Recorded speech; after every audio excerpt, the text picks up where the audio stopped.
To be quite frank, I missed the date for, I think, 1 month. But either way, I didn't want to finish the year without talking about it. So today, we're going to talk about Blood Plus in its 20th birthday.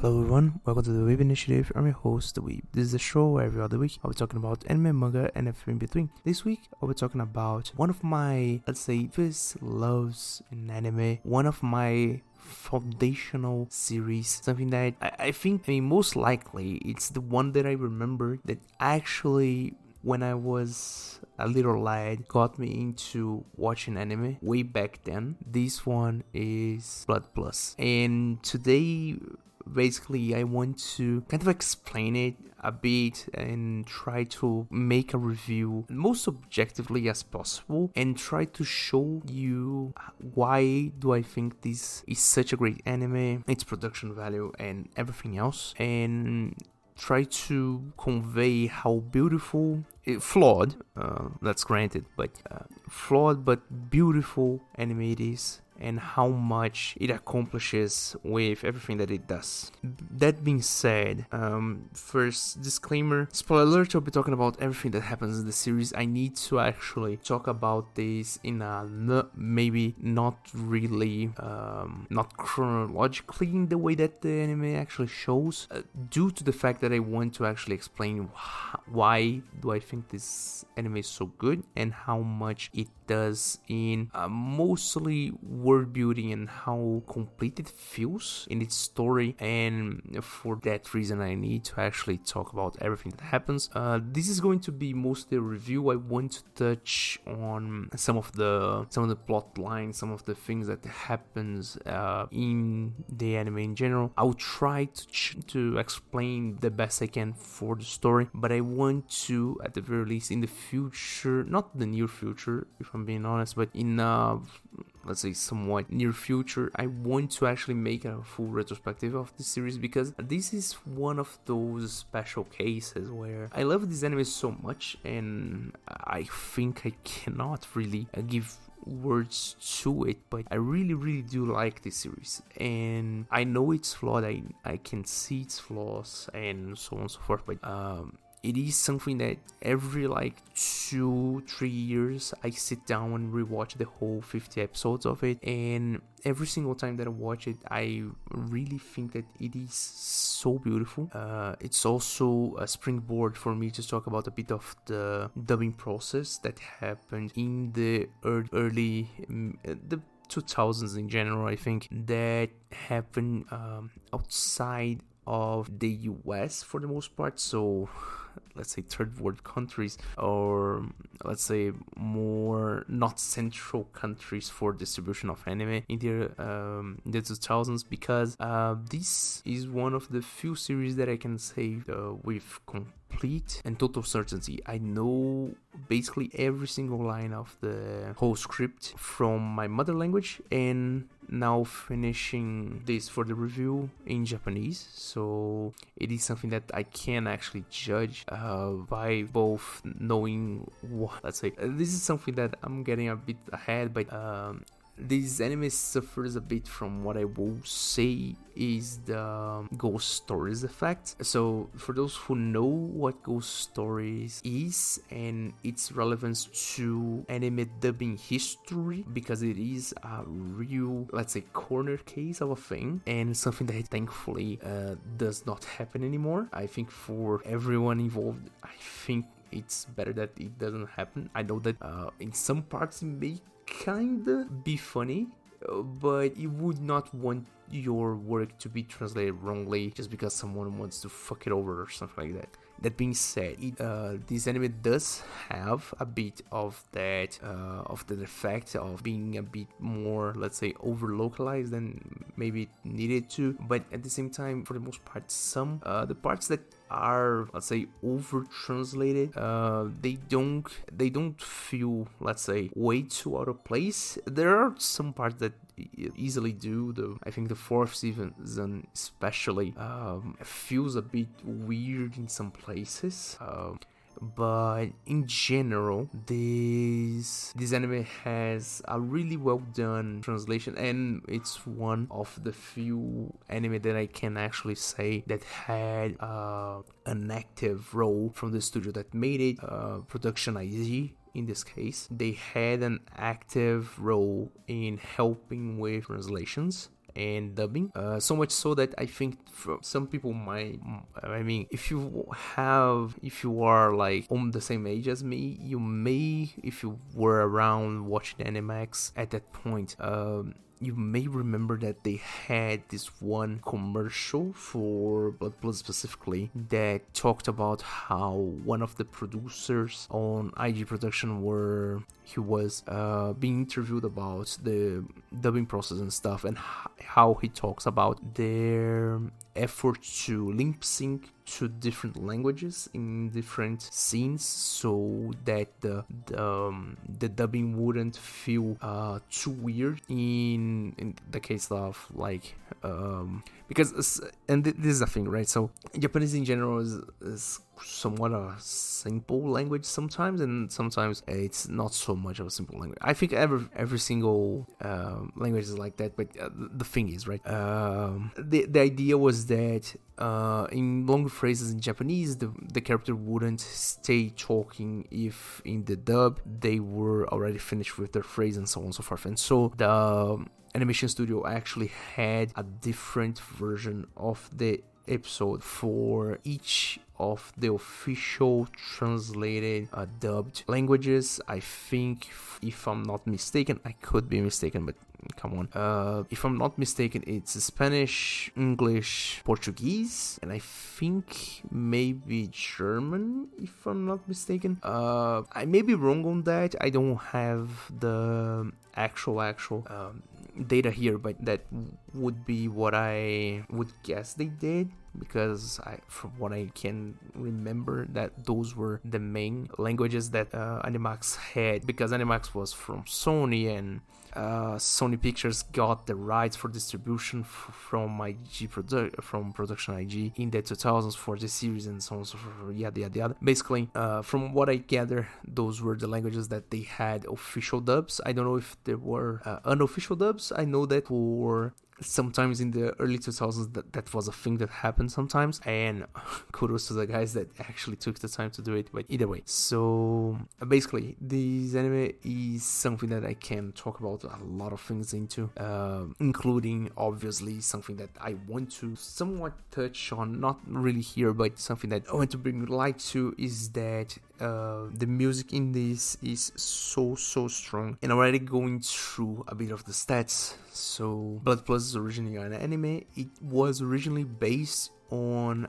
a movie from 2000. I think the original release on a festival was 2000, but the official public release was 2001, if I'm not mistaken, called Blood the Last Vampire. It is somewhat more mature in its themes and kind of style compared to Blood Plus. It's a more of a horror movie, and the characters, while the names kind of stay the same, the whole like setting is a bit different. Why did they do one movie and then the anime 5 years later? Because this came out in 2005, October 2005 to September 2006. It took 1 year basically to finish the series with 50 episodes, so 4 seasons if we're going to talk to count like that. Basically the one writer that they employed for this, that was the head of the project basically, Fujisako Junichi, is the same writer for Blood the Last Vampire and then Blood Plus in 2005. That was the anime. The movie and the anime don't actually have connection, as in it doesn't have chronological connection, and because basically it's just different versions of the same story, more or less. This later on would be then brought back again in 2011 with Blood Sea, though the setting in Blood Sea is really taken away from Blood Plus, and also has a whole lot more of an involvement of other parties. I think the one that really gets, talking about Blood Sea specifically, the one that gets more attention and the one that is more striking, I think, due to their really distinctive style of drawing stuff and other things, is the fact that for Blood Sea, the character designs were made by Clamp, the same group that made XXX with Production IG, if I'm not mistaken, and also the character designs for Code Geass. So there's that. With that being said, I want to actually get going a bit of the story. So, because this is a really long thing to actually explain, because there's so many moving parts, the cast is enormous considering everything, and I hope that by the end of it, I can actually talk about a bit of what I think we lost with the, let's say, the model for anime that we have today. Not only that, but also I want to at the very least like trace a bit of a connection with what I in my heart think is the, let's say, last opus coming from Production IG, which was Guilty Crown, but those are not really comparable in scale and stuff. But I think that in terms of project and what they wanted to deliver, it feels kind of the same. Either way,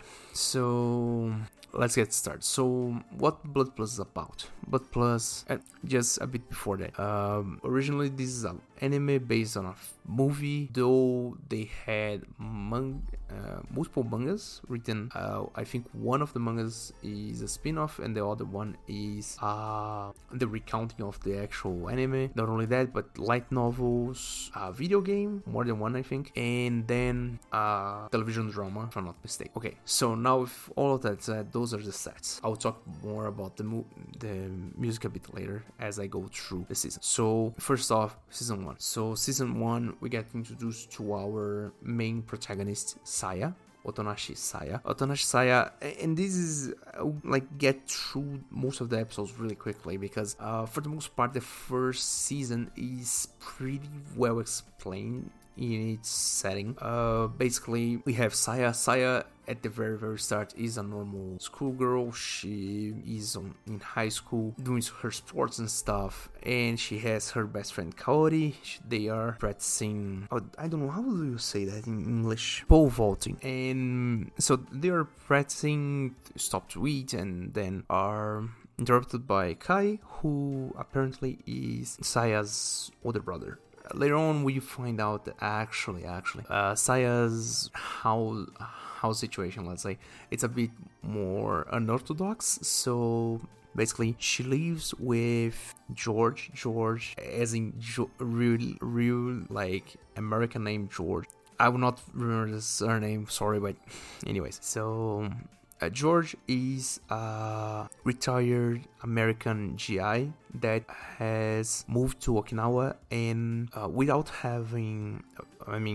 the passing of both his daughter and wife, he has kind of wanted to create a better, let's say, a better environment for him, more or less, for him and other people that lost people in accidents. And so he adopts two brothers, Kai and Riku being at this point really small, I think 10, 11 years old, something like that, and Kai already being towards his 17, 18 years old. And added to that, there's Saya. Then later on we have a better explanation of how she got there, but basically is to say that the four of them live together as a family. So George, as the father, is a really upstanding and really cheerful guy. He runs a restaurant, some kind of restaurant, bar, izakaya, depends on how you want to frame it, in Okinawa. So they live in Okinawa at this first part, with then Riku being at this point I think a middle schooler, though he's more of a bookworm, not really into sports. This comes back a bit later, but still. And having both Saya and Kai in the same school, even though Kai for the most part has a bit like turned delinquent in the last year or so. He basically dropped from the baseball team at the school and has gotten a motorcycle and basically goes night in and night out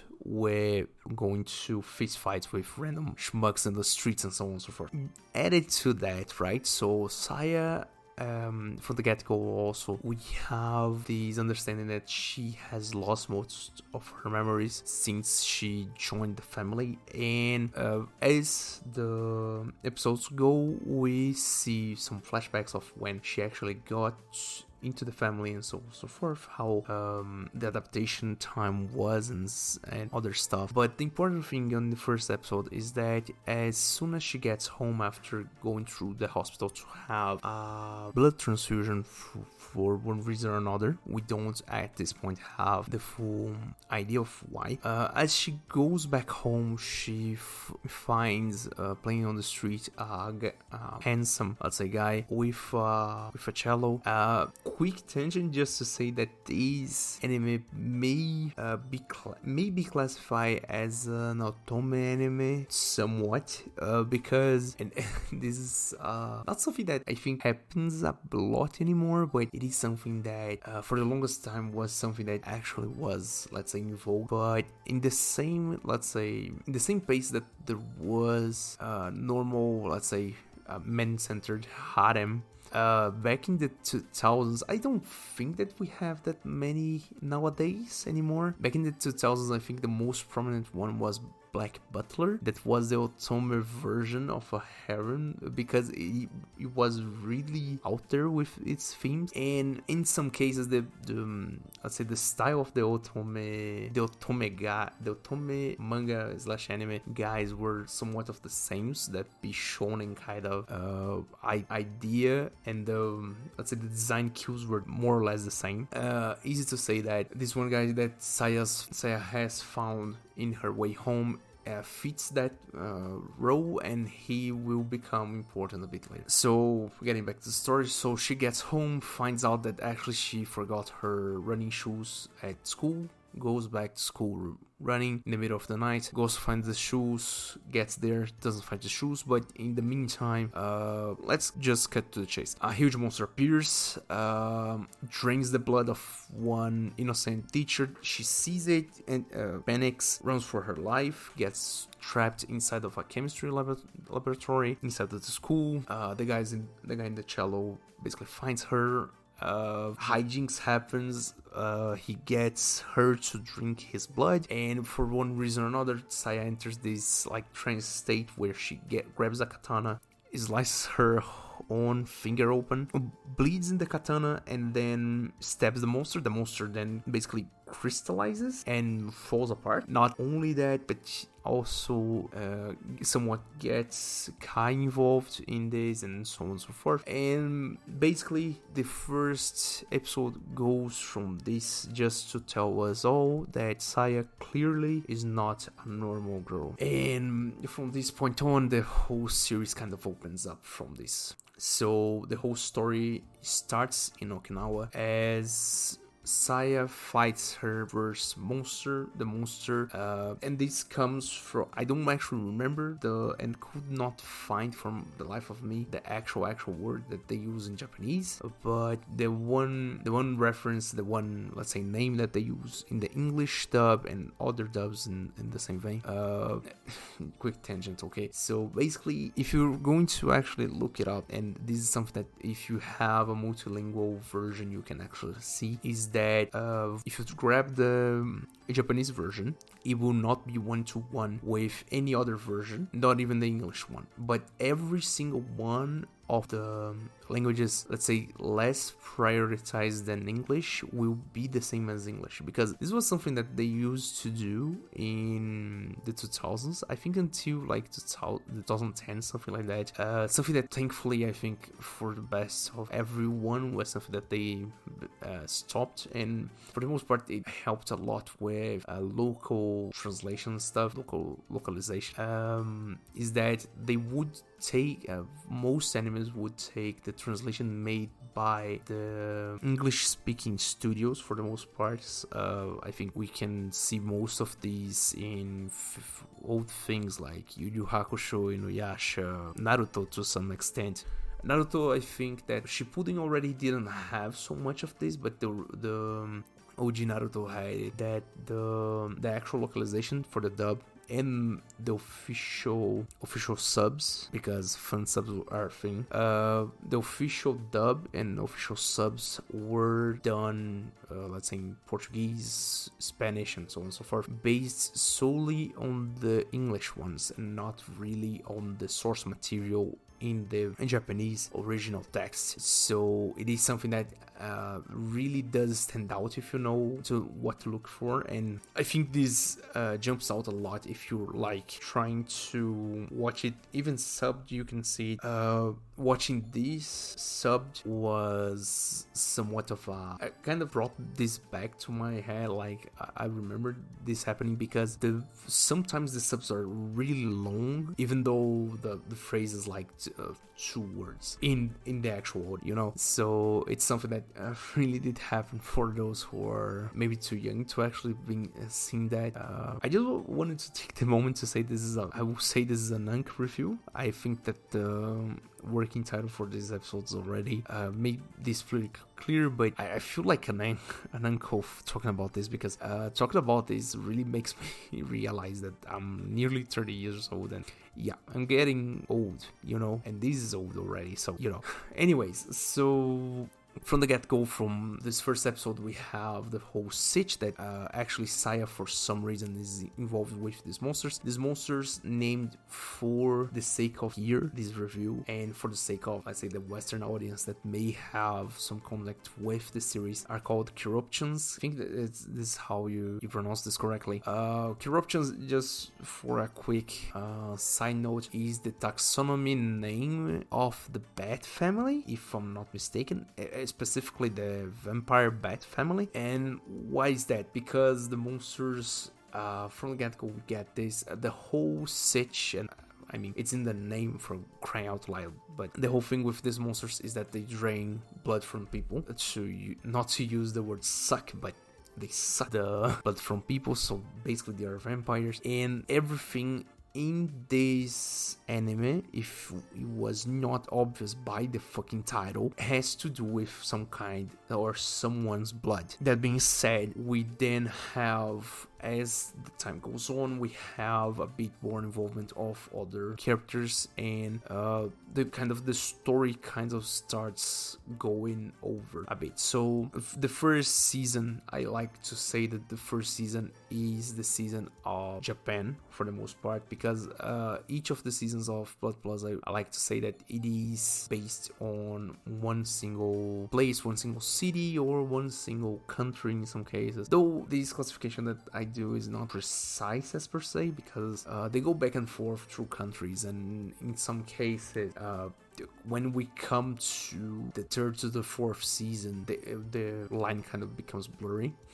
Not only that, but because due to the way that the anime is structured, I like to say that it has 4 seasons, but the 4 arcs that it entails are in a different order. So to say that the 4th arc begins in the middle of the 3rd season, so on and so forth. That being said, okay, so from the get-go, we have now Saya that fights monsters, Kai that is the theoretical older brother that has to protect his younger sister, though he has seen something that he cannot fight, and this is the start of his character arc as the story goes on, that I'll talk a bit more later. We have Riku that at this point is not really a character per se, because he's pretty resolved at first, and also he's pretty ignorant for the whole thing, because most of the adults protect him from the reality of the thing, so it does not affect him much in a way of character development at this point. Riku does not have character development until the end of the 2nd season, though we get there.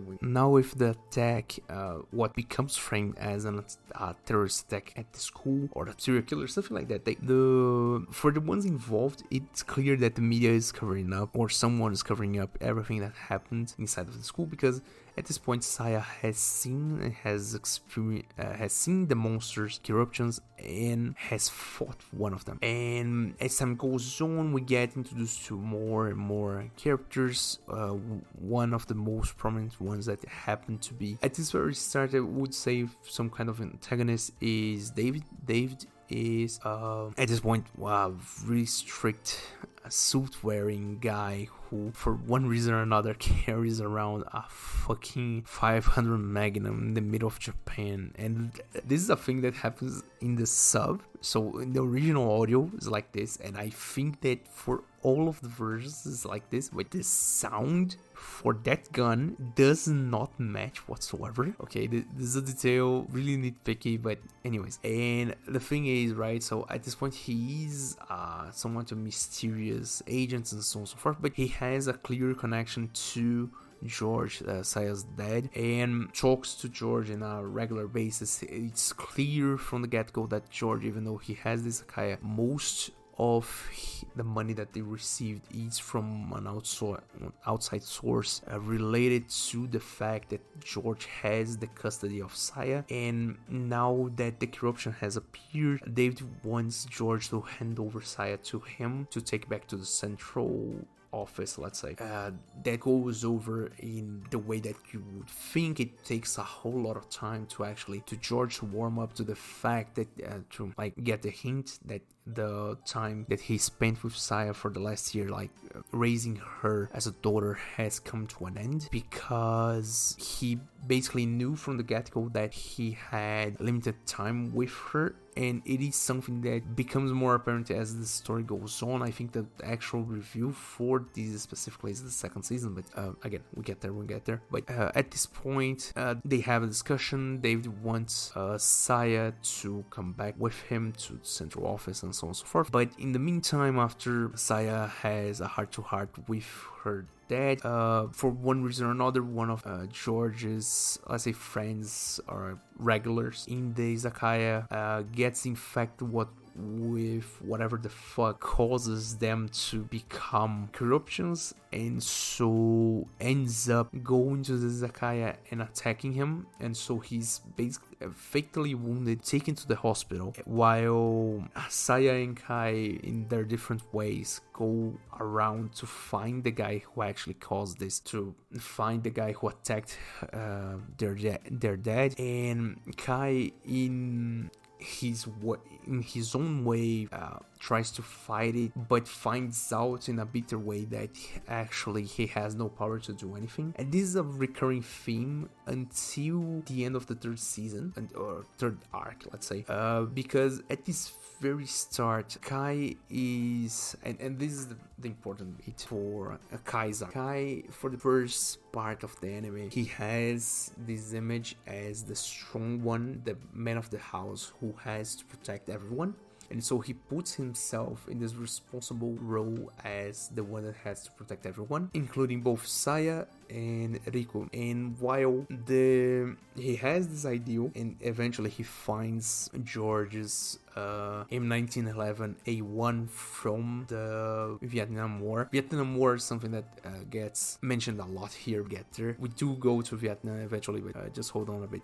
So Kai has this idea of his role as the one to protect everyone, and in seeing the fact that he the first strike that he feels is when he sees Saya fighting corruption and sees that he cannot help in any way, and he just gets stuck there without anything to do. The next let's say occurrence of this is when he sees George being attacked and he cannot do anything to protect him. And then going to the next thing is when he finds his father's gun, goes to find the guy who actually attacked him, empties the magazine, but the guy doesn't actually die, so he cannot even get revenge, and has to be bailed out and saved by Saya and her chevalier, Haji. So just to give a bit of context, Haji is the guy with the cello that appeared a bit before. We get the vibe that he knows Saya from way back, but he chooses not to explain her anything to do with her past, even though it's clear from the get-go that she has some kind of amnesia related to the fact that she don't actually know any of her story before 1 year ago, when she joined George's family. And the whole thing kind of goes from there, that he is the one that he's like Saya's squire or chevalier. he's her knight. The one thing that is really interesting, and I think that is part of character design that I really find it interesting about Haji, is that he has the most esoteric fighting style that I could think of anime character. He only uses, and this is something that gets revealed a lot later actually, but he uses what would be the case for his cello as a shield and a battering ram for the most part, though later on we get to know the real reason of why he carries that around and so on and so forth. But still, that being said, right, so Haji at this point has basically introduced himself to everyone, and he doesn't talk much, he doesn't talk like anything really, and one of the main plot points that actually have to do with the end of the anime is that he never actually speaks his mind. He just follows Saya's orders for the most part, and this comes back later on. But at this point, is to say that he's just a silent knight that stays by her side. Also necessary to say that at this point Saya is pretty mature, so, and she's still really let's say really closed off in her normal schoolgirl kind of life and way of living, so she cannot for the life of her actually fight in general. So for this first whole arc, let's say the Okinawa arc, all of the fights that she gets involved into, she either goes into the trance-like state when she drinks blood to fight, or ends up like killing a corruption by the help of someone else. Then after fighting off and killing the guy that attacked their isekai at the restaurant, their father, they find out actually that someone from the military base that is in Okinawa, and this is a thing, right? So the US has a military base in Okinawa and politics and stuff, and due to some other things that happen later on, we have the more or less the explanation of it, of why the US military is involved in this. But anyways, so they find out that meanwhile they were doing this, George is taken by someone unidentified to the military base, and for one reason or another, they now have to find it. Some time passes. We have the introduction of I think at this point, the two last main crew, I would say. That is Mao, that is basically a girl that is deeply in love with Kai, though the way that it works by the end is a bit weird. And Okamura-san, or Okamura Akihiro, he is a reporter for a small newspaper in Okinawa that for one reason or another gets involved into researching corruptions by the fact that basically his father was a field reporter in the Vietnam War and was present when corruptions appeared in the Vietnam War, so he is dragged into the story by the ties with Saya and the corruption stuff and so on and so forth. He has this a whole lot of context through the whole lot of weird stuff that happens in Okinawa, from the attack at the school, and now military personnel being seen in the hospital taking someone with them, and eventually he will join the crew more or less, but at this point he is more or less separated from the rest of the group. Then joining up with the rest of the things, so they eventually find out where George is. They go into it is not abandoned as per se, but more or less unused biology center, made more of some kind of zoo. And in the underground, it's a really deep cut reference to Resident Evil, if you look it the right way. But in the underground of the laboratory, there is this area where apparently a whole lot of soldiers at this point, and unfortunately George, are having blood transfusions with something called D67, and lo and behold, this is what causes the transformation to corruptions. Saya is still in her not being really capable to fight fully, gets some help from both Haji and David, and the one that I didn't talk about yet, Louis. Louis is the David's sidekick, more or less. He's an ex-CIA agent, but he's kind of more of the side character, more of the somewhat comic relief kind of guy. I think that the cartoonish appearance already gave it out, but anyways, so they go there, find George eventually, but they find out that George has already been kind of infected and started transformation. So for what's worth, he has little to no time left. Meanwhile, this is happening. Julia, who's another one of the group, she's more of the doctor, for like better classification. She's the main doctor for Saya at this point. She also does a whole lot of intel job for like to find out about comms and stuff, and she eventually comes upon the information that they will to erase any evidence that anything sketchy happened in that zoo kind of structure they're into. The military has ordered bombardment, so basically they will use actual bombs inside of Japanese soil. I don't know how the politics works in this case, but it's to say they're going to bomb the place. So with that said, Kai runs into there to warn everyone. He sees the last few moments of his father about to go out because he's about to transform, and before that Saya actually serves him a bit of her blood, not in a, let's say, deliberate way, but anyways, and so he died before he transforms. That being said, the whole thing is that at his last moments, George has this really beautiful speech that basically is to serve to empower them as their kids, as his kids, and the whole thing kind of grows from there. They can get away, and for the next, let's say, the next thing that they need to do, they find a lead to something or someone that may have something to do with this D67, the formula that causes people to turn into corruptions in Vietnam. And so they trace it all back to boarding school in Vietnam, and then get Saya to enroll in there and actually investigate it with the help of Haji and so forth, so forth. Quick tangent about Haji himself.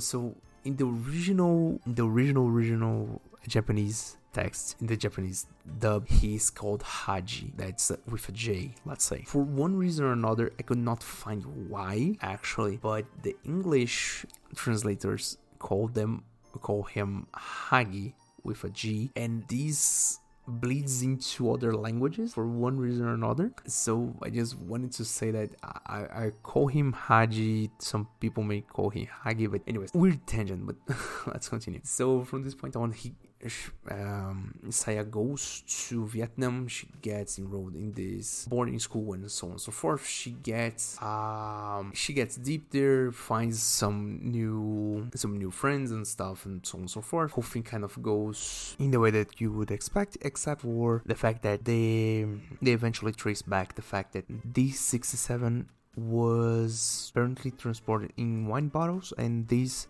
boarding school apparently produces wine for one reason or another. And exploring the school, she finds out a basement, it would call maybe a cellar, with a huge ass container within, something like those ship containers and stuff.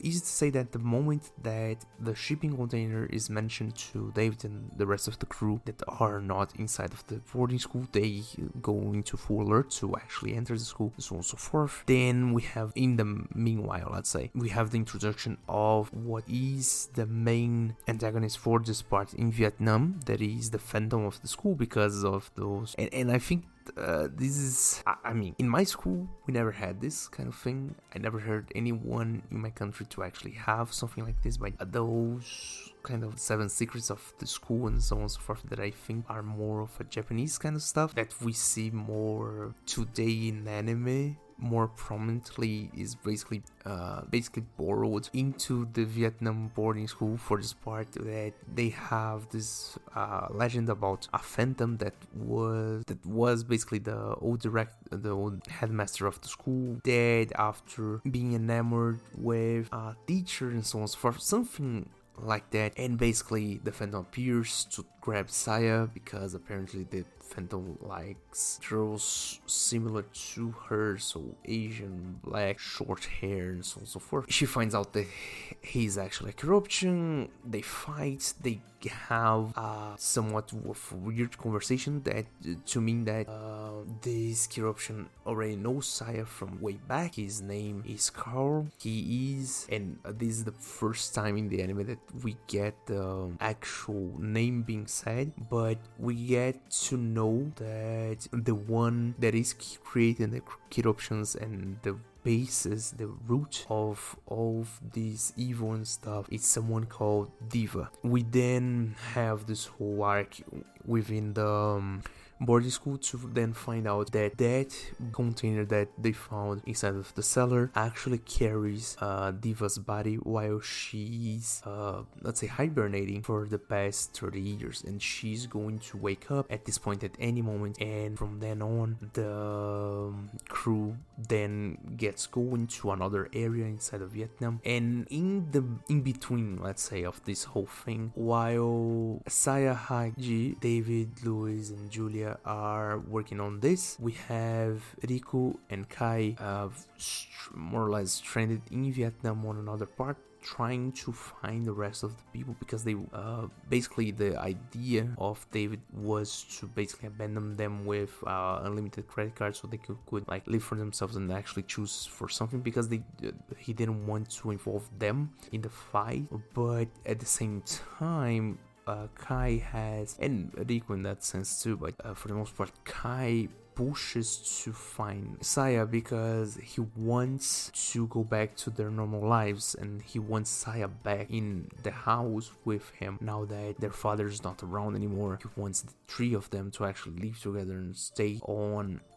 the way that they were, more the closest that the way that they were. That being said, aside from that, we now have something that appeared a bit before they went to Vietnam, but it's a side story at this point. But Mao and Okamura have basically joined forces to look, basically like Mao is a really pushy, really bossy daughter of a mafia clan, a Yakuza clan, and so she basically takes, I think the equivalent is $1 million, I think, from her dad to actually travel, and basically she coerces Okamura to take her with him in his research to find Saya, because at this point Okamura wants to find Saya to confirm the things on the photos that he has from his father, and in going to find Saya, Mao gets the idea that she will be able to find Kai, and that's the basic gist of it. So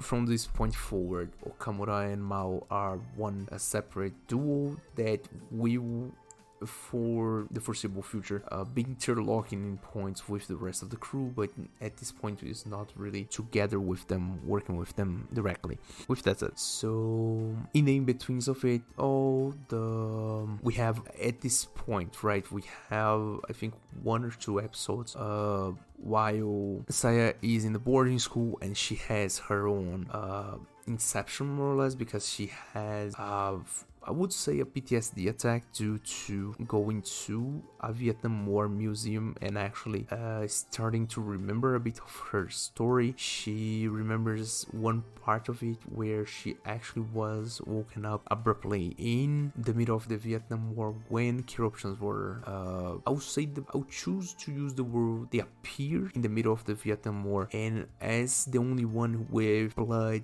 or better yet, the capability, it's due to her blood, but still, with the only one that actually can kill corruptions for good. Basically, she was, let's say, forced to wake up from her hibernation, and this is something that is going to be touched on a bit later when we reach the 3rd and 4th season, but still, they will, for the most part, choose to, so she starts to remember a bit of her story and remembers how much people she actually killed in a frenzy in the middle of the Vietnam War. And I would just say that those are some strong images, all things considered, even though the anime by itself is pretty chill, that the idea there is pretty strong, and the thing kind of starts grabbing at her, that she, and this is I think one of the main arcs for Saya herself, is that she remembers the atrocities and the lengths that she went through to reach her final objective, and the final objective will come up a bit later, but she remembers everything bad that she did throughout her history. And for that, she really takes that on herself and gets that responsibility and bit of survival skills due to the bunch of people that she saw die in the fight of what she is currently going to fight. That is one thing that eventually she will have to learn to live with, or at this point it is something that she has at this point in the Vietnam arc, she has not yet fully realized that, and it's something that will be developed as the anime goes on. Meanwhile, as she's having that revelation, Kai and Eriko are, let's say, on the other side of Vietnam, basically trying to find her, but at the same time, Riku makes an acquaintance of a girl named, I think, Mui, and through a whole lot of maybe he's kind of, let's say, growing up and actually likes a girl and so on and so forth, he does help her with an objective. So Mui, at the start when they get to meet her, she lives on an orphanage in Hanoi, and basically she lives there, she is missing a leg due to the fact that her family is in the business of finding inert explosives. And then we have this whole spiel about how the Vietnam War was bad, and I'm not trying to make light of it, but it is something that the anime makes pretty clear at the very start, that one of the main messages of the anime, if anything, is the anti-war message, and it is something that comes banging the door time and time again with the anime, though I would say that towards the later seasons it becomes a bit more muted or a bit more subtle rather than be front and center like this one, because in going to the Vietnam, and again this anime portrays time frame between 2004 2005, so we have still a whole lot of things that happened, and let's say the memories is still a bit too fresh for them specifically, so that's why basically the whole thing kind of goes in that direction. And so Riku, in his kindness but also his naivety, he helps Mui to buy a metal detector so she can go back to the countryside and help her parents with inert explosive detection to sell as scrap, which in itself is a pretty bad thing, right? I mean, I cannot make light of it. I don't know, man. You know, that's heavy stuff. I know that's heavy stuff. I lack any other comments about it. Anyways, so in the meantime, they end up, both Kai and Riku, they end up like staying the night there and actually trying to talk Mui out of it, to basically try to get her in a better spot to maybe look for education somewhere else and actually go for a better future, but she wants to help her parents and stuff. And in the midst of it, what happens is that someone that I have not spoken as of yet, because he's a side character, though he stays on the story for the longest time, and at the end of the day is one of the antagonists, and really like weird to talk about in a concise fashion, let's say, is a Frenchman by the name of Van Argiano. He's a high executive of a pharmaceutical company called Sync Flash. I may or may not have butchered that pronunciation. Sorry, I don't speak French, but he is the main guy behind or maybe in the sidelines of everything related to D67 and the bombing of the zoo in Okinawa. And now we see another facet of the of his schemes, let's say, because at this point it's pretty early stages and we don't actually have that much information given by the anime, because this is something that really gets like lore dumped later on in the series. But he is the one behind transformations into corruptions, and he's the one that was basically the boss of the laboratory in Okinawa, though due to them having to erase evidence through the bombing of the lab, he has now moved to Vietnam, where his next phase of tests for the whatever something he's making is being done. So the next part, right, the one thing that he does is send out kind of ultras. I don't know, how do you call those sounds that only dogs can hear and so on and so forth. It's kind of special wavelength of sound that only affects corruptions, and for some reason Riku too. This is something that they touch on a bit later, but still.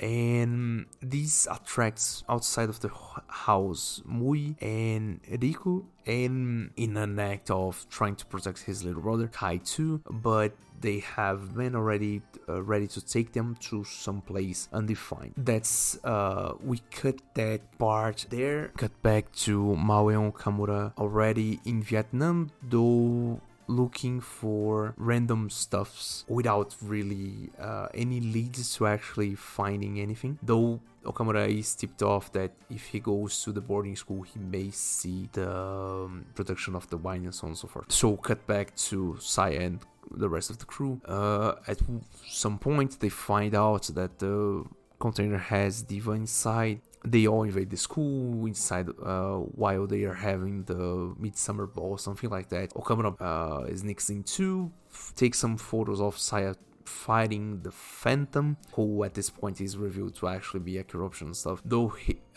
specifically he is different from the other corruptions that we have seen till now. That is something that's a bit explained a bit later, but he is different. He's more powerful than your average corruption at this point in the anime. That being said, they change some blows. Saya is still not really ready to fight. Haji is, for the most part, and I can't like say this outright, but it feels like he's holding back for the most of the anime itself. Though at the same time I can understand the writers choosing not to have him overpower everything because it would be too easy, but it's still.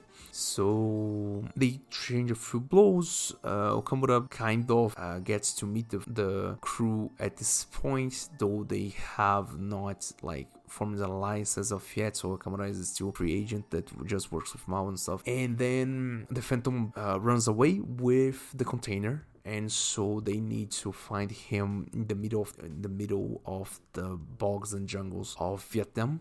They go there, find a special unit from the organization that David is part of. The organization is called the Red Shoot, Akaitate, I think. And basically it's a whole organization that basically is to both support Saya, at this point not really explain why Saya specifically, but still, and fight Diva, also not really explained at this point.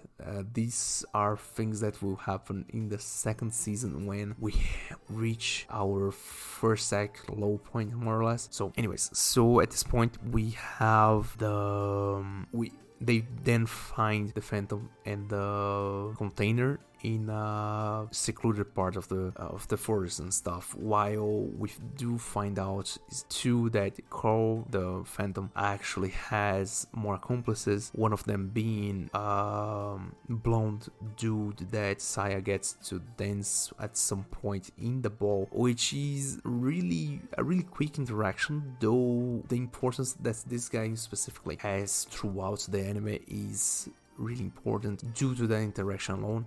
His name is Solomon. He is like Carl, but at this point he does not reveal himself as of yet, so for the sake of discussion, let's just say he's a normal guy, though he knows something about Diva and stuff. So Sai and the crew get to the secluded part of the forest, try to find the container. Carl diverges Saya to a different part of the compound, let's say the the big house that they fighting. He triggers Saya's PTSD again through transforming a whole lot of children into mini corruptions, which is a really fucking ugly scene. And then you remember that one of the tags that are in this anime is horror, so the body horror is there, but oh my god, it's horrifying. And basically, right, so the whole thing kind of goes from there.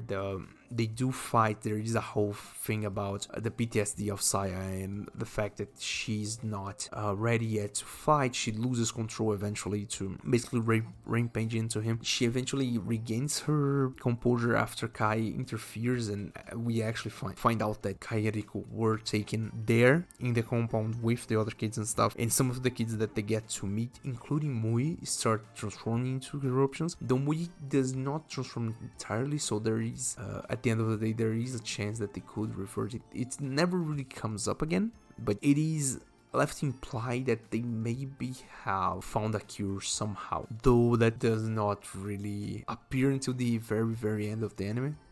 More or less. And basically the whole thing kind of goes from there. So Saya fights again. She basically gets I think one arm and a leg of Crow to become the crystal and almost kill him, but before the petrification can like spread, he cuts off his own appendages to impede him from actually dying, because that's the thing, right? So corruptions, Sai included in this thing, newsflash, she's a corruption also, wow, but corruptions in general can heal their wounds really quickly, and he can heal most wounds really okay, though apparently losing appendages is not something that they can outright regrow.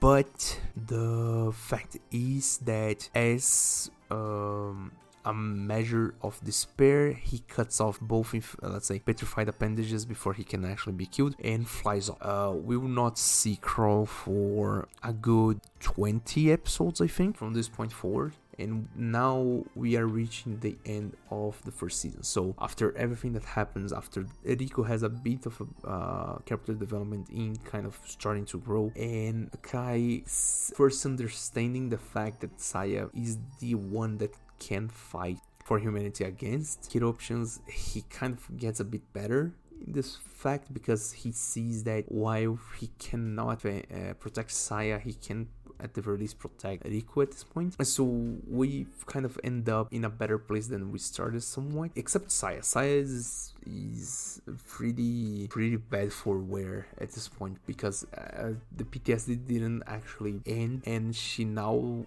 that she remembers what she did, she feels guilty and really just wants like to basically atone for what she did. In the end, they wrap things up in Vietnam with a whole lot of people from Red Shield being lost in battle to the corruptions. They were people that served with David in the mission of fighting Diva and stuff, but they unfortunately couldn't make it. And as such, as one last minute of respite before actually getting to the real deal, the last episode of this arc, this initial Okinawa Vietnam arc, or even the last episode of this season, I think it's on episode 14 for some reason, they return to the restaurant Omuro and can actually say their goodbyes to their friends and say that maybe someday we will return. We have to do something undisclosed, but basically we're going, so goodbye.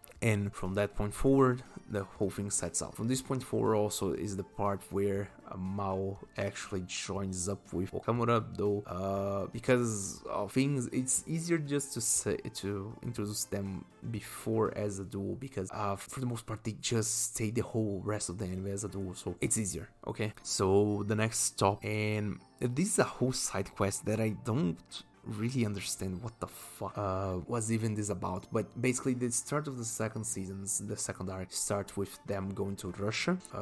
remember that this was 2005, so was not today's times, okay? So they need to go through a whole side quest to find, and I'll just like really gloss through this part because this part is really like, what the fuck, bro? But this first part of the second season is where so for one is the part where Saya begins to actually remember who she was and kind of remember what she went through, and now that she's in Russia, she remembers going through Russia at some point in her life and having remembering what her and Haji have come to do and what they were looking for here. And so she's basically having another inception to actually rediscover herself. And not only that, but they need to go to a very specific city that I don't actually remember the name of, but it's like 6 hours from Moscow, so it's really fucking far away. They have to take a special train. They find a special agent from Red Shield on there that gets them supplies and stuff, and he's for the most part really friendly with every one of them, though at some point there is the infiltration of corruptions in the train, which is something that they didn't actually know that could be possible because there were no corruptions in Siberia until 10 years ago, so, for the last 10 years, so there shouldn't be anyone there. Add to that at some point they find out that apparently the agent that was sent to help them was killed and substituted by another Chevalier, and so we get the idea that Chevalier are these really special corruptions related to Diva that have powers to do with form changing and stuff, aside from being intelligent corruptions, because the main thing is that until now the normal corruptions are basically senseless monsters, but Chevalier seem to be intelligent as a normal human being. That being said, I think from this part forward they already get this pretty well explained that Haji is a Chevalier for Saya, but at this point there is no real conclusion on her past, so that the story can't be fully translated as of yet. So the only thing that we know is that Haji is also Chevalier, but he's one defending Saya, so he's okay. Then add to that the fact that the Chevalier that goes there just to mess up with Saya in general and actually like throw some extra truths on her pudding, let's say, and basically say that, oh, everybody that you're thinking is your ally is actually hiding the truth from you, and so on and so forth. That is basically to sow a bit of discord in their group so they can kind of break unity and so on and so forth. A bit before after that, David, Louis, and Kai gonna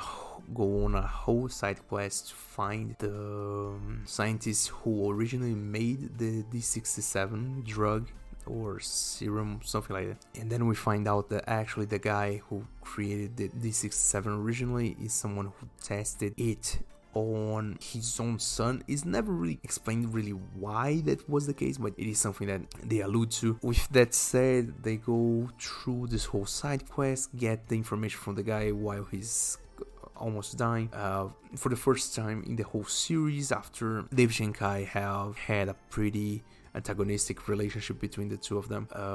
They kind of start to see a bit more eye to eye, because now David kind of believes a bit more in Kai, that now that he knows that Kai can handle the fact that Saya is the one to fight the corruptions and stuff, he starts to trust more on him, and so he gives back the weapon from George's gun that he took away from him when George passed, and basically gives Kai the permission to actually try to help in fights, even though from the get-go we know that that is a futile effort, you know. It is. They do try to find a way to do it in the later seasons, but even that does not help. Anyways, so they go through this whole side quest. There is this whole thing of trying to find the basis of the 67, this connections between everything, and then with Saya having her own inceptions and confronting the Chevalier and stuff, she has her sword broken, so she loses her weapon.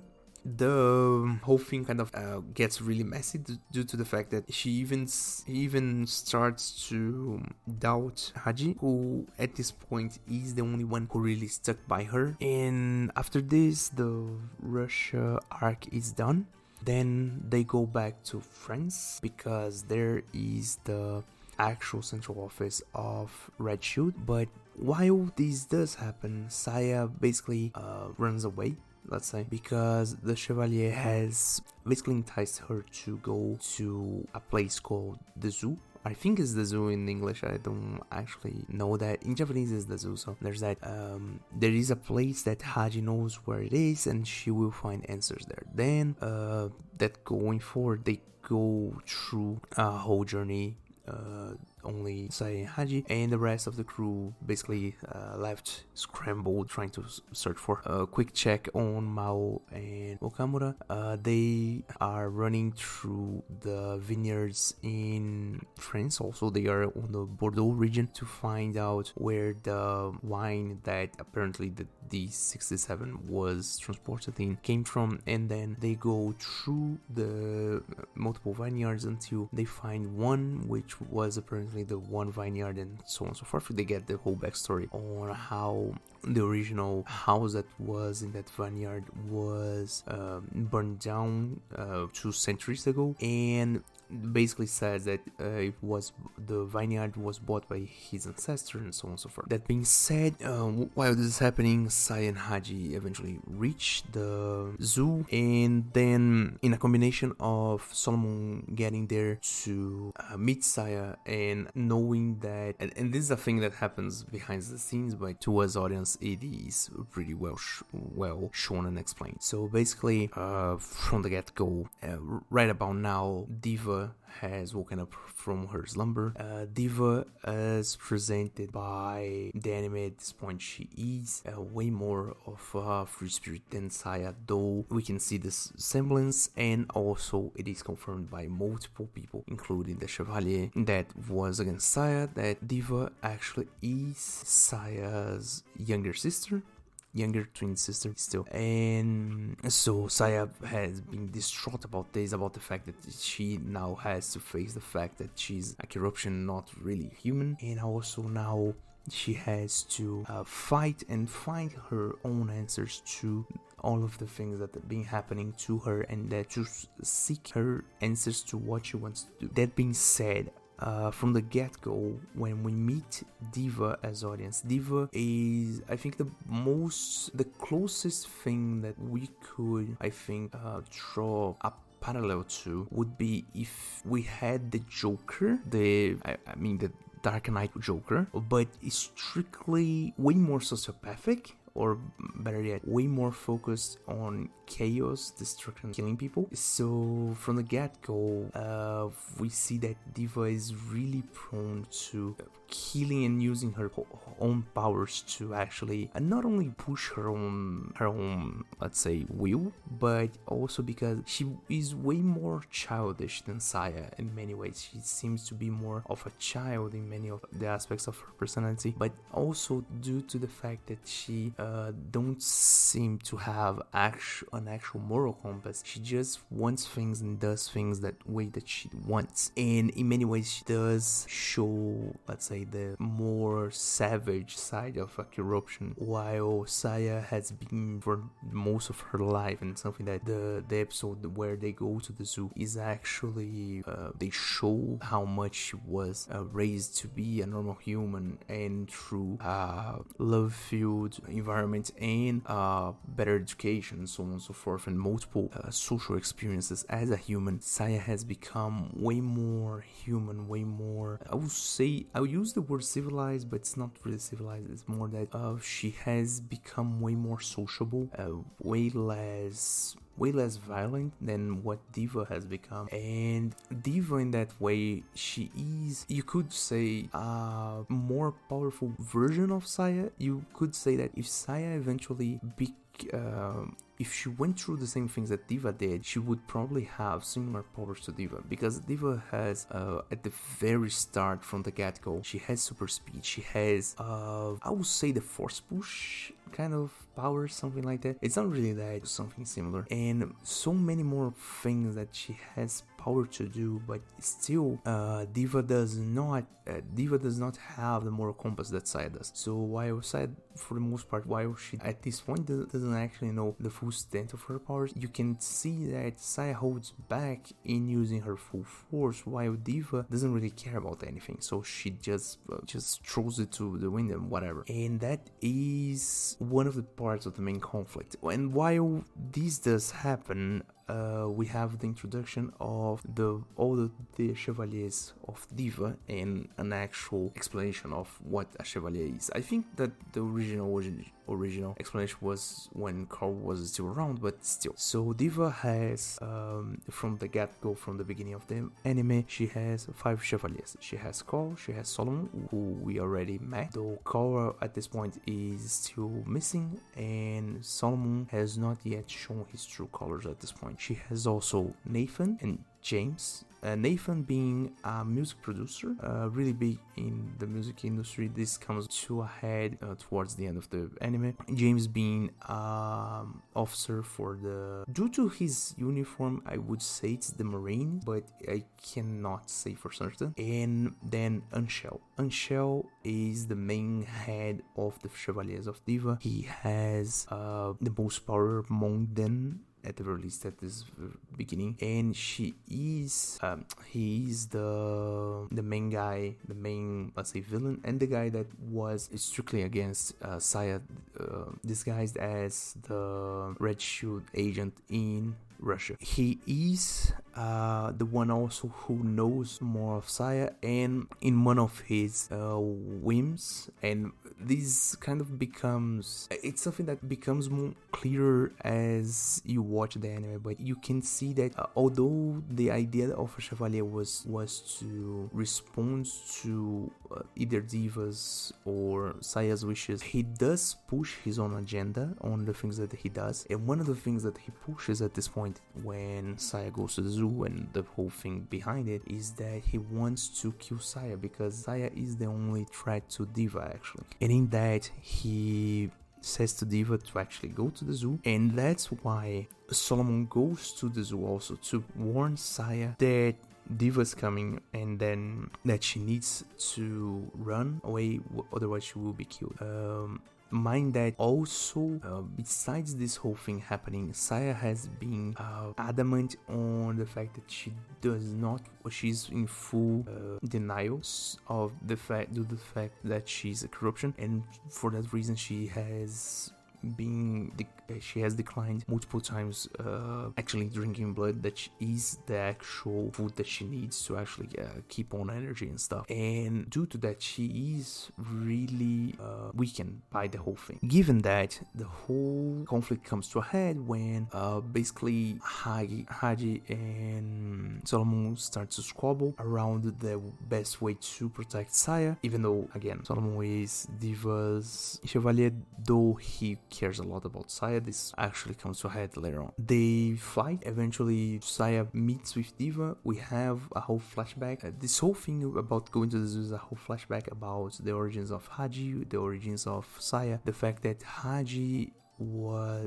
actually Saya was originally discovered on the womb of a mummy that the original, let's say, founder of the Red Shield found. So the original founder of Red Shield was called Joel, and every single one of the leaders of the Red Shield since him have been called Joel. The other one, and this was his assistant, was Anshel. You can already gather the idea here, right?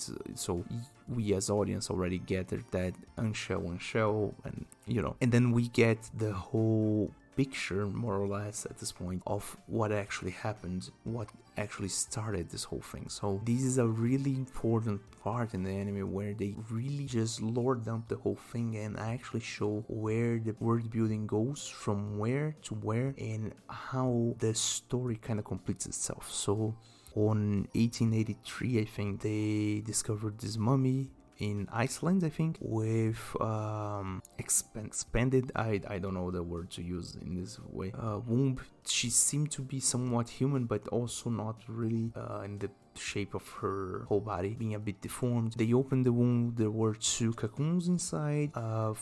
As an accident, they dropped blood into them. While dropping blood, the cocoons basically pulsed with life, and from them 2 different babies came out. One was Saya, that was destined to be raised as a human, and the other one was Diva, the one that was destined to be raised, or not raised, but studied. And this is the part where I think the crux of the whole thing kind of comes, and where the conflict of morals kind of comes into the anime, because it is implied that Saya has been raised since her, let's say, birth, air quotes. She has been raised as a normal human, but Diva has not been granted such a, let's say, luxury, and has been mistreated by both Joel and Ansha. That said, at some point on the day of his, I think, 83rd birthday, something like that, Saya, on a whim, while going through the state, and now at this point she has, let's say, they have acquired Haji as Saya's companion, more or less. Saya has found where Diva is, and on a naive notion of being friends and stuff, not knowing what actually was held there, she releases Diva from the tower that she was held in, and after some other things where Saya, after releasing Diva, went with Haji to do something really stupid about picking flowers on the edge of a cliff. Haji basically has an episode where he does fall off a cliff while picking flowers with Saya. Saya, on a whim, gives him her blood, and unintentionally turning him into her first chevalier, not knowing that would actually happen. Lo and behold, some hours pass. Haji basically comes back to life, now being a chevalier but not knowing it yet, and they go back to the state after picking them flowers, and when they come back, the whole thing is burning, everyone is dead, and the only thing that she sees is Diva draining every single last drop of blood out of Joel. That is the whole story. So basically, Saya, now remembering everything, she knows that basically the fact is that it is her fault that Diva is free and is doing everything that she's doing. So it is, in a way, her fault that everyone that she's seen die because of her has done so. It is because of her.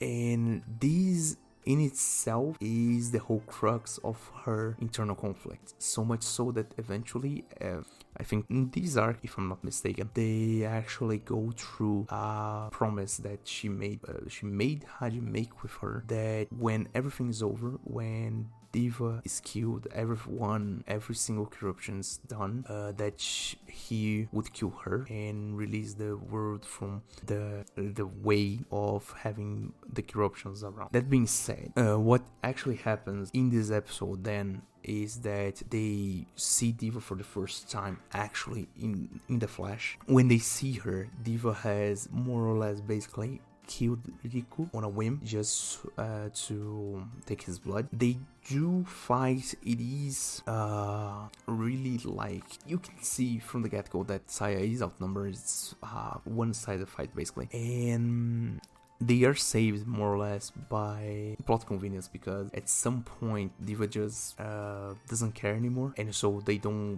like survive one more day. But while that is the case, Riku having all his blood drained by Diva, Sai has no other choice, and this is something that even Kai asked her to do, to give a drop of her blood to him so he can become a chevalier and not die. Lo and behold, he has the death spasms that all chevaliers have. It is a really hard scene to watch, and Riku eventually, after some episode, comes back and basically even though he doesn't get it outright, he does understand that he has become a chevalier. With that said, the rest of this arc is, from this point on, is pretty focused on our main crew, so we have a little bit of development there, and there and there.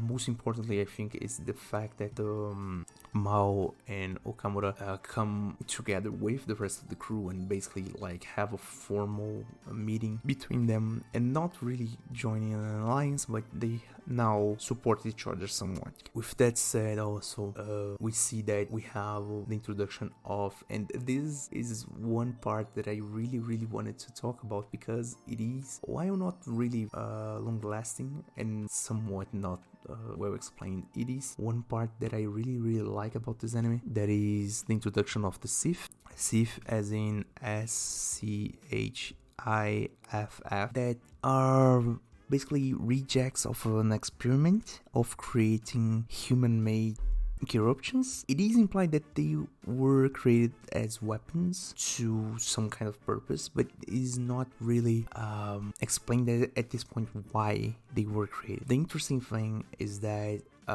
for have at the very least explanation for two of the things. So Sith in this configured as SCHIFF is basically related, at the very least from my research, is related to Sith bases. Sith bases are chemical compounds researched by their antibacterial properties. So the idea was that the Siths would exterminate corruptions, or the monster corruptions, more or less, and this is something that the anime alludes to later on. And also talking strictly about their leader Moses. Moses is the one that leads them out of their confinement in the story. Moses as in the biblical Moses. So I don't need to explain much more about it, but it is something. There is the main ones, right? So there is Moses, that's the leader. There is Irene, who is a Sith that has an emotional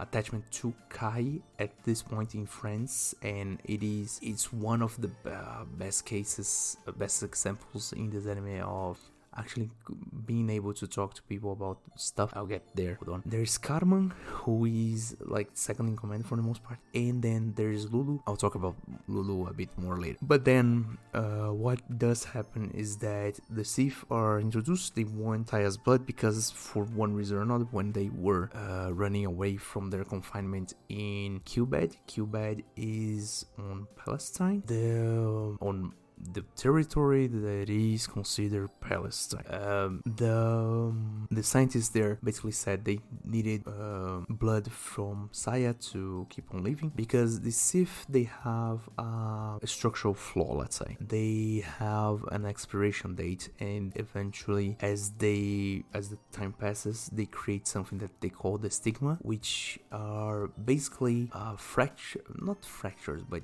I would call fractures on her bodies, basically turning them into crystals, petrifying them, much like normal corruptions, but they do that spontaneously, so they are, let's say, volatile in that sense. So eventually they will die of this whole thing, and it's already implied that some of them are already dead, and at this point in France they have one of them already in the process of crystallizing entirely. And while there is Irene, who is the one more, let's say, pacifist of the Sith, she has already begun to develop that, but has still the hope to get it. And she by chance meets Kai in the middle of the day. One thing about these guys is that they do not survive on sunlight, so they are actual vampires for the most part. They do feed out of blood, but the blood that they need to actually keep on living and stave off the stigma is Saya's at this point. So they want Saya's blood. They do attack them eventually, but Saya and the rest of the guys help fend them off. And also due to Kai at this point having already talked to it, there is a whole, let's say, episode while Saya is having an introspection about all of the things that she has to do now after coming back from the zoo and actually having a formal apology from David and the rest of the crew. She has a new sword. The sword is emblazoned with the crystal left by George when he passed. So basically David took one piece of the crystal that George turned into when Saya's blood was mixed with his, and incrusted it into the sword. It's a really stylish thing. And talking about the sword, quick tangent. So when we see the flashbacks inside of the zoo, Saya is proficient at fencing on 1883. Why did she change from a fencing saber? I think it's fencing sword at this point. It's why did she change from a fencing sword to a katana? Nobody actually explains that. It just happens. Anyways, so eventually Saya does get new sword and have introspective, let's say, stroll through Paris, and at some point with Rico and Haji, and at some point alone. But right now Rico has already understood that he has become a chevalier, even though he is not strong as Haji at this point. And basically Kai talks to Irene. Irene doesn't really matter. You know who I'm talking about. Talks to Irene. Irene basically understands Kai and learns a bit from him. So basically, they, as Sif, they do not have normal education whatsoever. They were only trained as weapons, so they don't actually know how to socialize at all. And as time goes on, they kind of understand themselves, though Irene has to return to the rest of the... That being said, in the same day, they come basically attacking them again to grab a bit of Saya's blood. Irene kind of folds to the ground.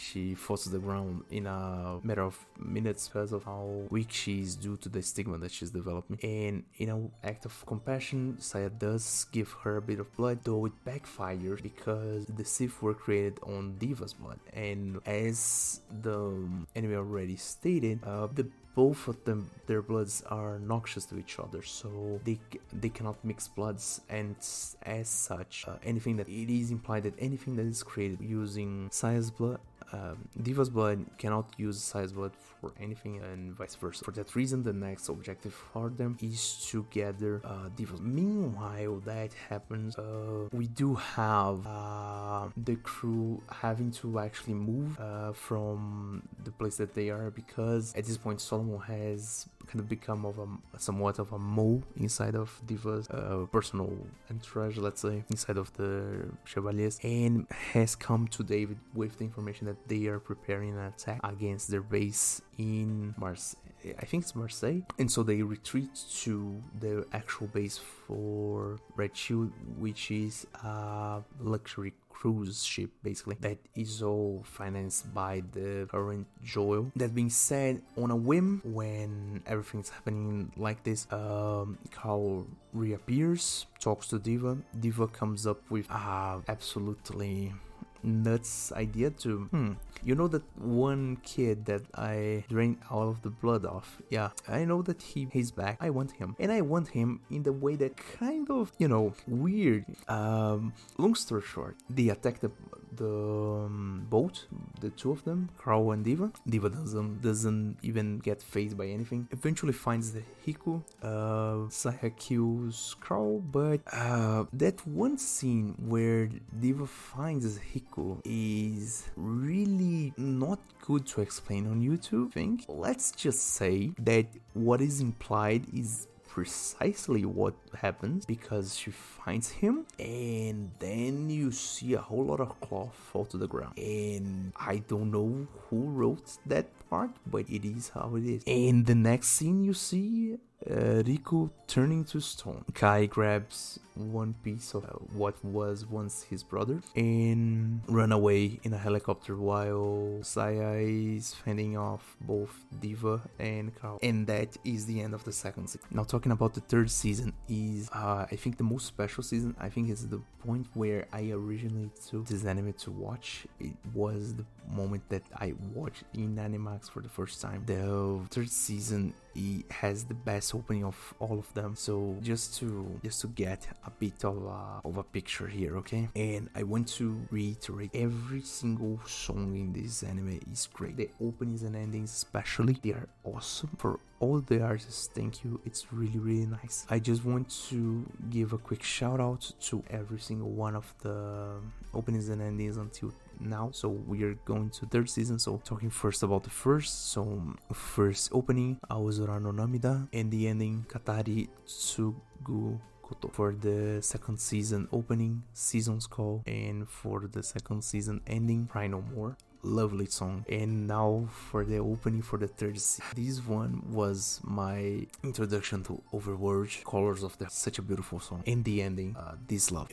I will try to find the original clips for every single one, the original clips / Spotify links for all of them, and put them in the description. It is really important that I really do need to give the shout out, because I really do love all of the songs. I love the way that they do it, the way they did it. It's really nice. So now talking about what happens the third season starts with a time skip. So basically we have not the third season, but third arc of the story starts with a time skip of nearly 1 year in London. So basically, after everything went to shit, Kai, Lewis, and David have moved into David's friend home in the suburb of London. From what we can gather, the friend is called Clay. He's ex-GI, same as David, served together and stuff. Clay lives with his daughter Monique, and two adoptive kids, Javier, Ramuno, I think. Both of them are adoptive. It's basically somewhat of an orphanage somehow, and basically they live a fairly okay life, but we get from the get-go that for the last few months, it appears that the corruptions have been appearing more and more towards the public, and precisely in London. So it has become somewhat of a more present threat for the general public. And while Saya and Haji have not been found since the incident with the boat, Kai has been trying to fight off, even though it's somewhat futile. He still wants to try to fight the corruptions that appear. That being said, right now, due to one accident that happened while fleeing the scene, Joel is bound to a wheelchair, and David is going through a really hard case of depression due to finding out that he basically failed on his mission, even though it was not really his fault. So he's running the drunk perk, let's say, from here on out. And in one occasion, they finally find Saya after 1 year of being MIA, basically. And just quick tangent, Saya in this third arc, it's I don't know if it's the rose tinted glasses talking about it, but it was the first waifu that I had. I just thought, oh my god, this design is so cute. It feels cute and at the same time really powerful, you know. I will not enter more details on this, but just leave it at that. The fact is, the whole thing kind of goes from there. So Saya has come back, though she seems way more violent, way more while focused. She does seem less friendly in many ways, so she basically has become a bit more wild. And one part of this arc in London is to basically set up the fact that she has to fight Diva and destroy her and protect everyone and stuff. But the other side is that she needs to come a bit back to being human, because she has, in that 1 year of disappearing, she has become less human-like and more towards her old ways of being more wild and only focused on the objects. That being said, it is with this idea that she gets really, we get really into it while she's fighting and stuff, that multiple things happen at the same time. So for one, she comes back, has to rest for a bit inside of Clay's house, and while this does help a bit, later on there's a corruption that appears out of nowhere to search for her, and she has to basically scrounge 2 kill the corruption while defending everyone else, and then she tries to run away again. And while this happens, someone else that needs her help, the Sith, come back to ask for help, because right now, 1 year after the whole thing happened, it seems like Anshell's plan kind of came to fruition, where the whole thing kind of, let's say, came to work that way. So basically the idea was for Anshell at the very least to create biological weapons. Biological weapons, I mean, to create something like the Sith that he could control 100% and present as a resolution to the corruption problem, because they are the only people capable of dealing with corruptions, having similar powers to them, to the Chevalier, and having expiration dates so they can be controlled more. The whole thing is a whole ploy about creating the problem and then giving the solution. And this goes back to a whole conspiracy inside of the US government towards a more imperialistic kind of view, due to the ambition of the Secretary of Defense. And this whole thing is basically just us, we can more or less get an excuse to invade other countries if they have a problem that only we can resolve, and then the whole thing kind of goes from there. Together with that, then, to test the soldiers, the one and I think the most malevolent in that way, Chevalier of all, and the one more pragmatic about it also, that is James, comes up with the idea of getting this new improved Sith called the Corpse Squad. I don't know how they say in English exactly. I think it's corpse in Japanese. But the idea is that this new unit that they created can eliminate the Sith. They do eliminate 2 of them, the only resting Moses, Caraman, and Lulu at this point. But even then, they reattack, basically nearly killing Caraman and Moses in the process. Lulu asks for help, and so Saya appears to try to help them, and so on and so forth. In that sense, then we have a whole lot of other stuff happening in the middle of it. Julia has been basically dragged on to work with Saint Flash in the Corpse Corp research and development, due to her having an admiration for someone that was the second in command of Red Shield, was a big professor and stuff, and she, out of admiration, followed him, but he has his own agenda, his own ambitions and stuff, and so he betrays Red Shield in favor of Diva, while she is not as certain about this, and so the whole thing kind of goes from there. So we have a little arc for Julia herself, and while this is all happening, they have the plan to actually try to kill Diva. In the meantime, eventually Crow appears with the Corpse Squad to try to kill Saya inside of Clay's house, but Saya can eventually does away and kills him for good. Then after that, with Crow actually finally died, we have then the next big review is that for the past few months,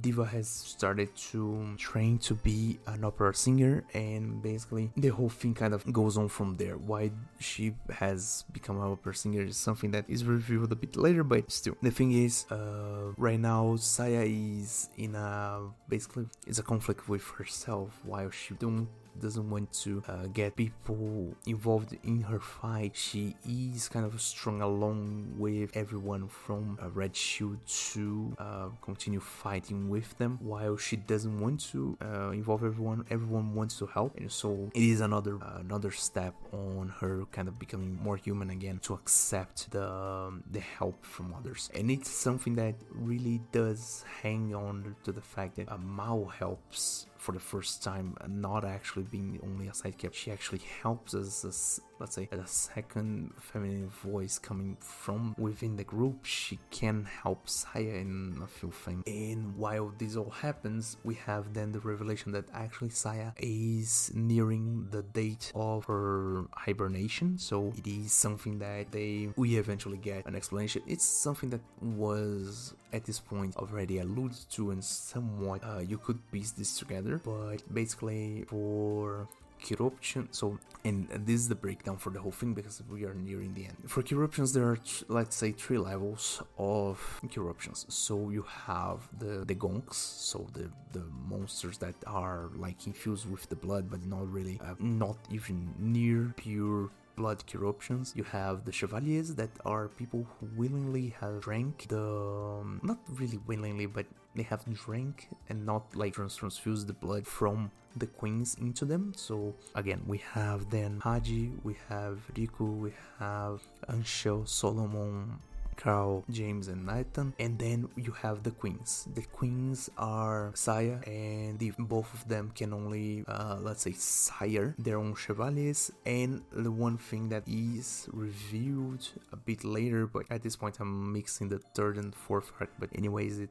is. This recording is already pretty long, so anyways, the one thing that it does happen is that for the queens to reproduce, they have to breed with the other queen's chevalier. It's something that just happens. We don't have a real explanation of why, but the thing is, right, so from the get-go we get to know that corruptions are not exactly from this world, and so their biology is not really studied or understood by us humans. And as many of the studies and notes that originally were made by the original Joel and Anshel were burned when Diva got released, we do not have actual studies on what the hell is a corruption. So for us, the audience, and them in the anime, reproduction is something that is uncharted territory, so anything that they say basically goes. The thing is, it is revealed in these 2 arcs more or less that actually the one thing that Diva did to Riku ended up with her being pregnant with Riku's babies, basically. And why do I say so certainly that let's say the corruption life cycle is like that? Because as how can I say it? In a symbol of, let's say, life cycle that the anime gives us, when Diva gets pregnant, it is pregnant of 2 babies, 2 girls. You can already like gather that this is the same cycle that would have happened with them if left alone. So every time corruption queen has babies, they are twins, they have the same properties probably about the blood being noxious to one another, and so on and so forth. The whole thing would be a whole cycle. So now that Diva has reproduced and actually have babies, the 2 of them are basically destined to live a similar life, more or less, in a natural sense, to Diva and Saya. And this comes back to what I was saying. So in the life cycle of corruption queen, there's let's say a window of time of 2 to 3 years, maybe 4, where they are active and they live normally and stuff, feed and reproduce if they can, so on and so forth.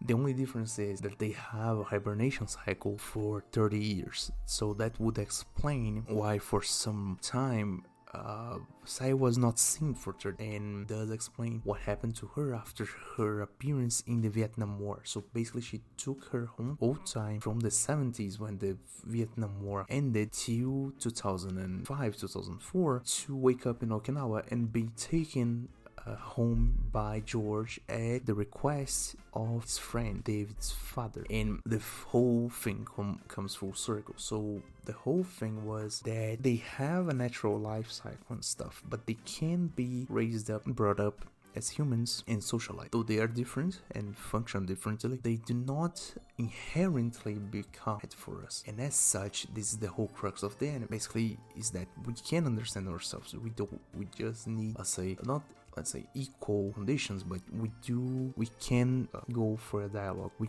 have the alternative for dialogue. We don't need force to everything. And from this point on, we have a whole string of things that happen. I would not say rushed, but I would say in a rushed way, because at this point it's really late and I need to really finish this recording. Otherwise this is going to be a 3-hour episode. So the whole thing comes out like this. Eventually, after a lot of poking around and stuff and doing spy shit, David kind of convinces Julia to come back to Red Shield. They reconvene and they basically enter a big fight inside of the first on Christina Island. I think it's near the coast of England, to try to actually finish the fight and kill Diva, though that is a trap by Anshel, because Anshel has noticed that Solomon has become a mole. But then Anshel sends James to try to finish off Saya, and it is a really tough fight because James is basically a fucking tank of a corruption, so nothing can really get through him. Although eventually Haji gets to like peel one of his plates off and like expose his meat. Saya stabs him for good, but then let's say James bomb rushes Saya into a nuclear waste silo, and when he's about to kind of throw himself and her inside of the waste silo, Solomon appears, cuts off his arm, grabs Saya and just leaves. He takes Saya basically hostage. Saya eventually wakes up to... I'm mixing up stuff, it's not really in that order, but anyway. Saya wakes up in his apartment, he gets dumped. Haji begins to fight him. It's not really a okay fight. He does get dumped for good, and then runs the depression run again. Though eventually we find out that through looking Nathan's and Anshel's perspective, that they did recover let's say what still is James, though he has lost most of his body, and basically so they are trying to recover him. Basically he's in the suspension chamber to be reconstructed and stuff. With that being said, the plan is finally going to be revealed. So basically the idea, the whole thing, the whole let's say mass creation of corruption to justify the creation of the weapon is basically revealed that for one reason or another, when the guys put some kind of sample of the blood of Diva inside of normal everyday food, if someone digests them and hears her song, they basically spontaneously become corruptions, and so it's kind of a forced event, more or less. She does this once, and on a whim she wants to make Kai become a Chevalier because she just wants to, though he declines obviously, and the whole thing kind of goes from there. So they do fight. There's a whole scramble inside of a military base where they deploy the corpse to corpse to demonstrate to the Pentagon that they can, it's a good product and they can actually help and stuff. And from then on, the whole thing kind of gets going, where from this point on, let's say, everything is just like resolving little plot points until we reach the final destination. So at one point, Sayed's really deep inside of her, let's say, nearly getting to the hibernation part, and is attacked by James. James has been reconstructed with Sith parts in his body, and due to that,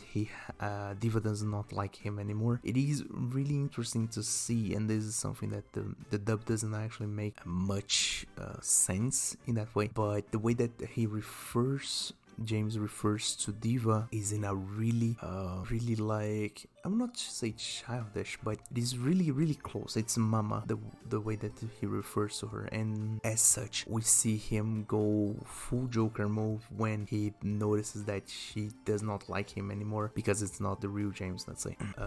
This all comes to a head when James attacks Cyan again, now reconstructed, but then Solomon appears to intervene. Both of them get hurt with Saya's blood, and so Solomon starts to slowly die, and while James does not suffer the effects because he's still tank, plot convenience strikes again, and basically says that due to his Sith parts being Sith parts and not being 100% compatible and stuff, he basically develops turbo stigma and breaks off. In breaking off, both of the Chevaliers are done. The only Chevaliers remaining are Anshel and Nathan, and so we jump for the next thing. So it's important to say that at this point, until this point of the release, Kai has become really good friends with both Moses and Lulu, and is helping them and Karaman by extension to recompose themselves and basically supplying them with, let's say, legally sourced blood, so they do not need to actually hurt people in the streets. That being said, in a let's say last ditch effort to try to save Carmen because he has developed the stigma, Moses is convinced by James before he attacks Saya and stuff to try to kill Kai, and in exchange he would help to cure the stigma of the guy. That does wonders, and effectively Moses and Carmen lose their life in that same day, but they do not kill Kai because they reach the agreement that it's not working. And so the only safe at this point remaining is Lulu, and from this point on, just talking about the last thing. So it's really difficult to actually talk about this. So this is the end of the series basically. Basically they go there, Unshell, they go there to the opera. They need to stop the transmission because otherwise they calculate that 200 million people in the whole world will be turned into corruptions in the worst case scenario, so they need to stop the transmission. Ideally they would stop Diva before she entered the stage, but they fail in doing that. The fact of the matter is that and this is a thing that I will talk more about this in a bit, but to this point there was an implication, and it's something that I don't actually remember having seen this in the dub originally, but there is an implication that Nathan is actually not Diva's Chevalier, but actually the Chevalier of their mother. I will talk more about why this later, but is to say that he is implied to be more powerful than Unshell, that at this point is the most powerful Chevalier around. Anyways, so they go to the opera. Unshell distracts them enough to not being able to stop Diva. She's going to start to sing. Saya enters the stage and basically stops her, even though she sings a okay beat until then, but they stop majorly the transmission, so more or less the crisis averted, even though a lot of people inside of the opera house are turned into corruptions. The rest of the world is more or less safe. Join up to that the fact that at this point David takes a hit from corruption, nearly dies, but that doesn't actually die. At this point nobody dies, but then the real fight, that is Diva versus Saya, and this is the part where it all kind of fits in a weird way, because at this point Haji and Unshell are basically flying around New York fighting it out, until one point where Haji can basically impale Unshell on top of a building, and then he takes lightning to the face, which then incapacitates him for a bit, but he does turn up just to make a bit of drama. The thing is, right, so what happens is that both Saya and Diva start to actually fight it out. Diva has appeared with what I would say is a normal medieval long sword, not really special, not to the same caliber of customization that Saya's katana is. Still, I don't know why she changed to a katana from a fencing sword, but still that's not the point here. Then they start fighting. There is a bit of back and forth, and Nathan just with the cocoons at his side, watching the fight unfold on the front seat. The two of them go back and forth until both of them hit each other. But then, for one reason or another, Saya is not affected by Diva's blood, while Diva starts to crumble. And this is when Nathan comes and says, "Oh, you haven't noticed that your blood has lost its power since you got pregnant?" And then the whole thing kind of clicks, let's say. Diva dies. It's a really touching moment, because even though we know for a fact that she was the enemy this whole time, it's a bit of a bittersweet feeling to actually see two sisters kill themselves, which then leads to a whole lot of crying and stuff. And from this point on, the only thing that at this point is the only thing that is left is Nathan. So then Saya goes and basically jump kicks him, flip slashes him out of existence, even though, and this is an important fact and why I told you that it is implied that he's not actually a Diva's Chevalier. It's because we never see him actually crumble to dust. He just falls after being cut, and he doesn't actually turn to crystal. So it is implied that it's not blood of Saya that is noxious to him. It's maybe someone else's who would have been, I think, their aunt, maybe. And basically, right, so from this point forward, the threat is basically done with. Saya now has to kill the babies and then finish it all, asking Haji to kill her. But then in a fit of whimsy, it's because he notices what she's about to do. But Kai comes back to the opera house to plead to her to not kill herself, and she still wants to, because she wants to atone for everything that she's done. And while that is true and stuff, the one that Kai pleads to next is to Haji to say to her to live, not kill herself, because she doesn't need to end it all on that. She has a lot to live for, and so he's not killing herself that she will get everything back. And that in itself is the first part of the last episode. We don't finish this on 14. It's really incredible that they took the time to actually do a decent ending to the anime, because the 49th episode is when Diva and Nathan die, though the 5th episode is when their ultimate choice is made, and we actually have a decent conclusion to this whole thing. The interesting part is that as the anime ends, the whole thing kind of clicks together. So we have the final reunion, everyone that made it back to Okinawa, and actually seeing the whole thing kind of click. So Saya chooses to live, and in seeing that the whole thing comes back, right? So there is this whole message that in the anime that if both Saya and Diva were raised together as human, nothing of this would happen. And as such, the idea is that to create the next generation, bar the fact that they will end up having to reproduce some, maybe, or even those are all logistics. That's the thing. Those are all logistics. Having them being raised to a good family in a good structure, and having a family that loves is the final conclusion for the future, final idea for it. And it's so cute, bro. It's so cute the way that and this is such a small detail, but in the scene where the babies are there, because at some point they kind of start going out of the cocoons and stuff. It's kind of messed up, but it's so cute. The little faces, it's cute.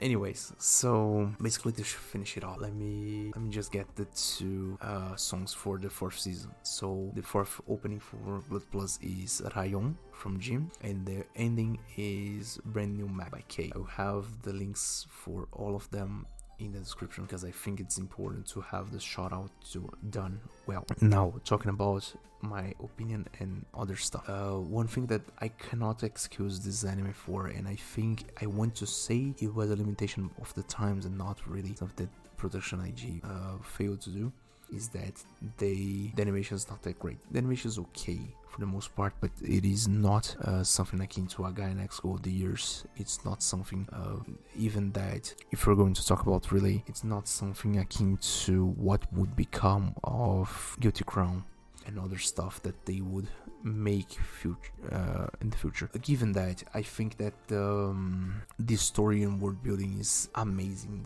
I feel like it is such a well done, such a well constructed whole thing. There are few plot holes in the whole thing, and there are inconsistencies on it, but I feel like this story is so grounded and really okay for the most part in following everything that they have established from the beginning, that I feel like this is really, really well done. Art style is something that I also really like. I feel like the style of everyone is pretty good. Check fit and everything. As I said, the 3rd season, Skin of Saya is to me really, really beautiful, really, really nicely designed, for no particular reason really, but still the music is really nice. And I think that in many ways the whole anime was a real good, not really call to action, but it has like a really good undertone of anti-war stuff, because at the end of the day, I mean, I'm talking about it when, we have had war on Ukraine for 3-4 years now. It is something that is still happening nowadays, God knows how many are still happening on other places, but still 2005 this came out. 2006 I think it was Iraq, if I'm not mistaken, maybe the invasion of Iraq that happened and stuff. So there is this undertone of anti-war throughout the whole anime, though it becomes more subtle as time goes on. The other thing I think is that there is undertones of complexity on all the characters. I think Okamura specifically doesn't have that much in himself. He's more of a tool to actually lead other people to it. I feel like they have used a whole lot of, let's say, resolved characters to actually push the rest forward. So I think the one thing that really pushes forward is that George, for the little time that we have with him, he's a shonen protagonist. Basically, he's the one that pushes them to go forward and try to think of the future. And in many ways, it is somewhat the same, let's say, speech of Gurren Lagann. In a weird way, it is about futures, about don't be stuck on the little things, just push forward and see tomorrow. And I think that in that way, to me at the release, it hits way too much on my heart. As the last thing I want to touch on is that I was watching this really normally and stuff, by reaching the end and whatever, the last before credits scene of the whole anime is Saya being carried by Kai, already sleeping on her hibernation for 30 years, going where everything started. And I don't know what happened to me. I really don't. I was not feeling it. But the moment that I actually finished the anime, I started crying a lot. And it was something so surprising to me, because I have finished this, I don't know, 5 times already, and I still cry. I still do cry for that. I don't know why. But I think that in that way, it is a real great, and I feel like it serves everything that it wanted to serve. It does present everything it did, and in that way, I salute it. It is really well done. And that being said, I will wrap this up here. Thank you guys for listening. Thank you guys for watching. Please like, please share, please follow, depending on the platform you're in. And I hope you stick around for next time. Bye.